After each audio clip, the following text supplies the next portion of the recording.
at some point, you're going to have to listen to somebody that's talking real shit, real stuff, real world stuff. Can you get rich with this model? Yes, you fucking can. But you have to start where you're starting. And you can't start thinking that you have a $50,000 account when you don't. You can't start with a $100,000 funded account thinking you have $100,000. You're not starting with $100,000. You're starting with $3,000. You have $150,000. I'm funded, baby. I'm funded with $150,000. No, you're fucking not. You have the demo of $4,500.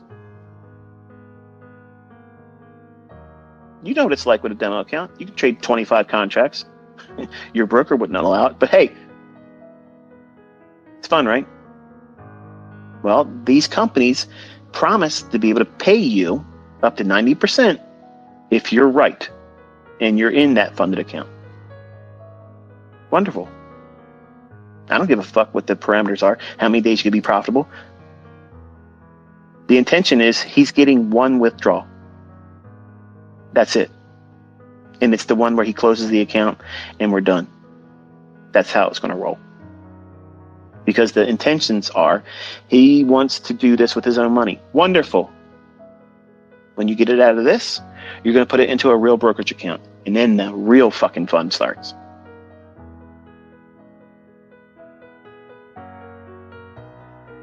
But he has less than $1,000 a month in expenses. His ends are literally less than $740 a month.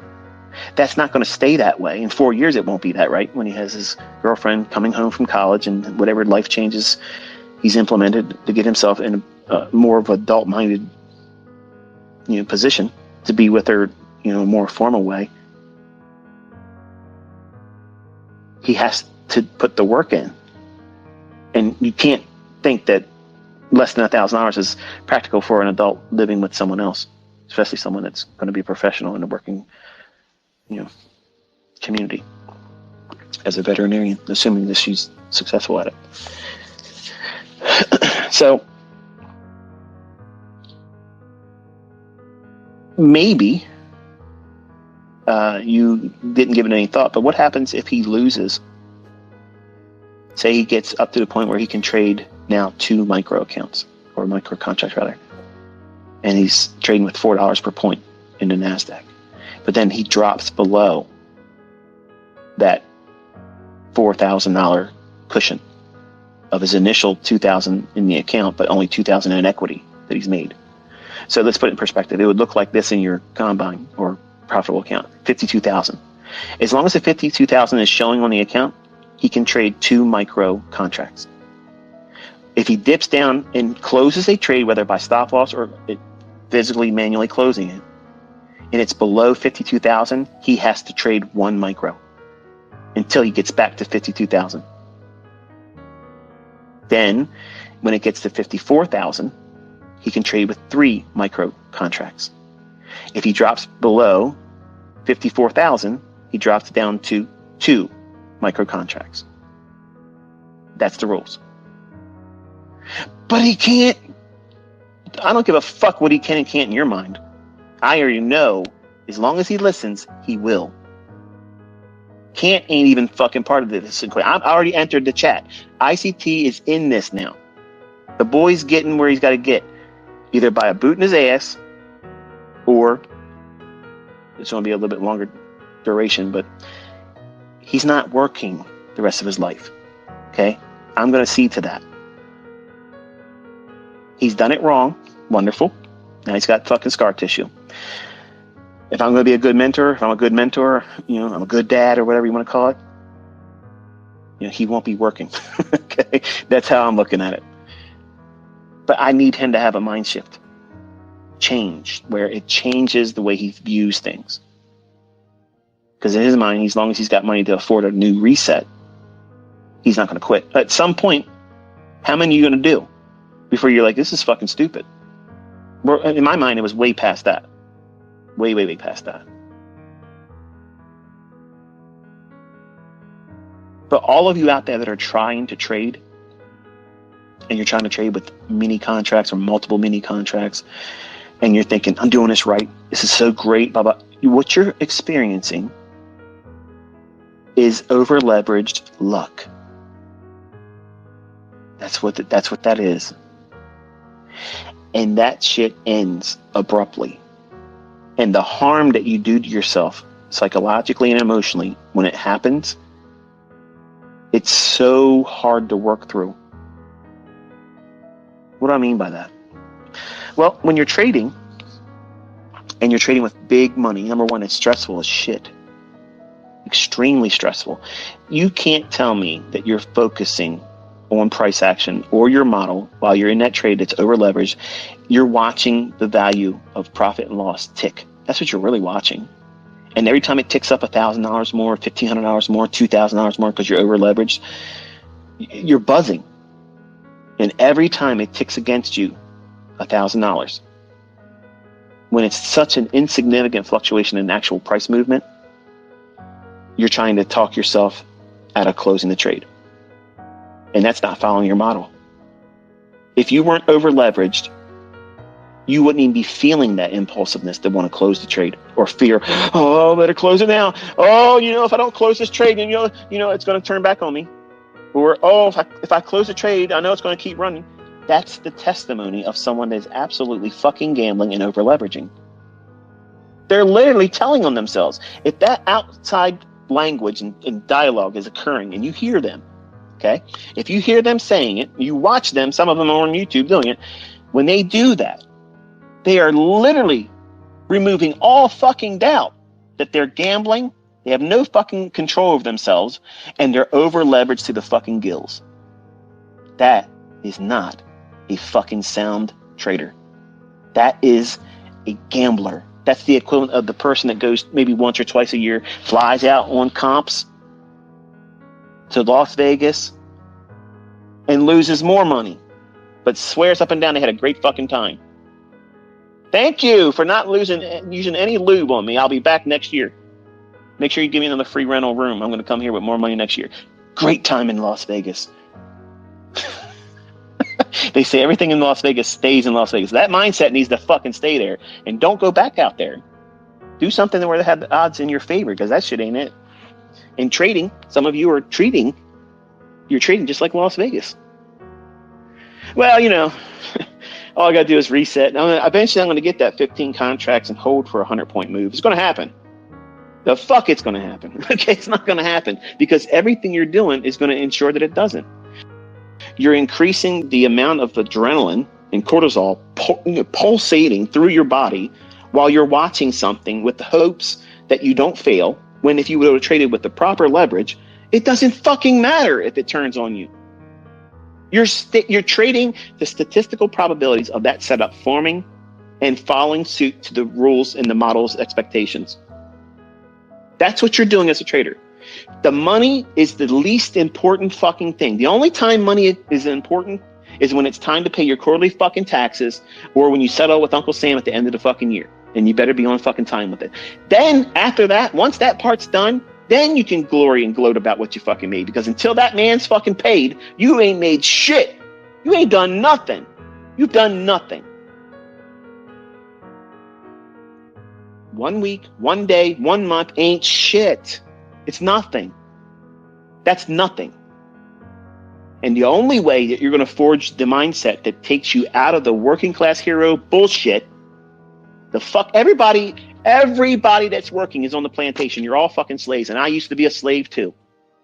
And the only way you get the fuck off that plantation is to run your own show, your own business. And this is one avenue. It doesn't mean it's going to work for everybody, but this is one bastion that still exists where you can get yourself up out of that. But you need to stop thinking, I'm going to be rich overnight. I'm going to build up $2 million or $4 fucking million in funded account challenges. And I'm going to be funded. And I'm going to do this and do that. Listen, I have students that do that. Okay? Even if they use what I'm talking about today, their trading will be a lot less impulsive. They'll be more consistently profitable. They won't have the tug of wars that's occurring inside of them. They got to live up to expectations because they made everything they're doing public. So-and-so said he's $4 million funded. He should be $8 million by now. Don't do those things. You're literally making it harder than it needs to be. Trading already for a new startup, for a person that's beginning, this is one of the hardest things that exists. Like, it's very fucking hard. It's hard. But it's beatable. And you have to do everything opposite to what you think this industry tells you should do. Try to get money real fast. Try to get rich real quick. Try to over leverage. You only make money with big positions. You can't get rich trading small. Bullshit. These are fucking people that are working 2 fucking jobs, hoping you're going to buy their bullshit online. So they don't have to fucking work their second part-time job, because they sure as fuck ain't making it in the fucking market. Where are the fucking results?